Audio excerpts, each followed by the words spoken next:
Ayon sa aling ito na mataas ata ang katungkulan sa kulto ni Kibuloy ay may 8 milyon daw silang miyembro. Si Manang ay nagbanta pa nga na lulusubin daw nila ang Malacanang.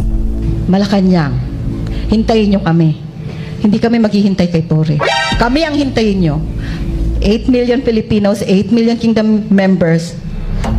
This is now a call for us to rise up. At wala nang karapatang mamahala pa ang presidente ngayon. You don't have the right. Pero teka, anong petsa na? Asa na? Unang-una, hindi ako naniniwala na 8 milyon ang miyembro ng kultong ito. Relihiyon pala. Rupa kadaya hala! Isabraka! Lakanabakaya taka! Yukanabakahala kanaha! Yudagana! Pangalawa, kung ganon sila karami, bakit sa buong buhay ko wala man lang akong nakilala o naging kapitbahay man lang na kasapi ng fans club nila? Ikaw ba may kilala? Sige, isipin mong mabuti.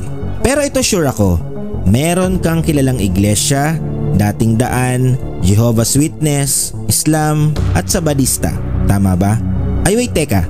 Sorry, meron pala akong nakilala na miyembro nila.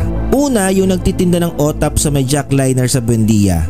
Pangalawa, yung nangi-scam na working student ko at naglalako ng ballpen sa may sapatusan sa Guadalupe. At yung pangatlo, yung nagtitinda ng overpriced na makapuno sa Green Hills Shopping Center. Oo, yung nambuburaot doon sa may Wendy's, yung katabi ng Casa Reyes.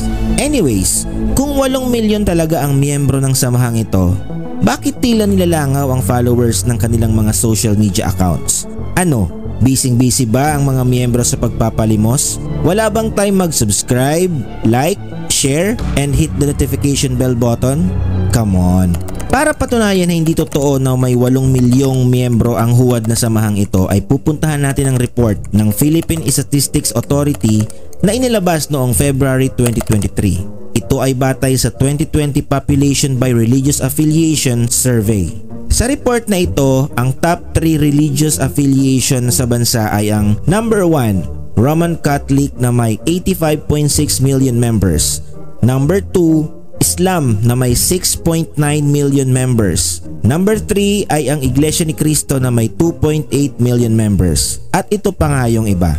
Sa listahang ito ay nowhere to be found ang Kingdom of Jesus Christ ng idol nating si Apollo. Kung totoong 8 million ang members nito, dapat sila yung nasa number 2. Tama? Pero bakit wala? O baka sabihin nyo, siguro sila yung 8.9 million members sa other affiliations. Hindi pwede, kasi yan ay binubuo ng iba't iba pang sekta at relihiyon. Dalawa lang ang naiisip kong paliwanag dyan. Either nasa bunker ang mga miyembro nila na nagsasagawa ng survey, or hindi talaga sila naisama dyan kasi hindi naman nga talaga sila relihiyon, kundi isang true to life na kulto. Saan galing yung bilyones ni Kibuloy kung wala talaga siyang 8 million followers? Ganito, kung may 300,000 lang na alipin si Appointed Son at hinuhut-hutan niya ang bawat isa nito ng 500 araw-araw, malinis na may gross collection siya na 4.5 billion sa isang buwan. Sa 200 pesos a day na lang na kota sa bawat miyembro, makakulimbat pa rin siya ng 1.8 billion bawat buwan. Walang kahirap-hirap, laway at buladas lang ang puhunan. Ayoko na nga, baka magkatotoo pa yung banta ng isang miyembro nila sa akin. Madededs daw ako kapag pinagpatuloy ko pa ang pagtuligsa sa Appointed Son. Pero syempre hindi ako naniniwala kasi nahihirapan ako, Omega. Fatality.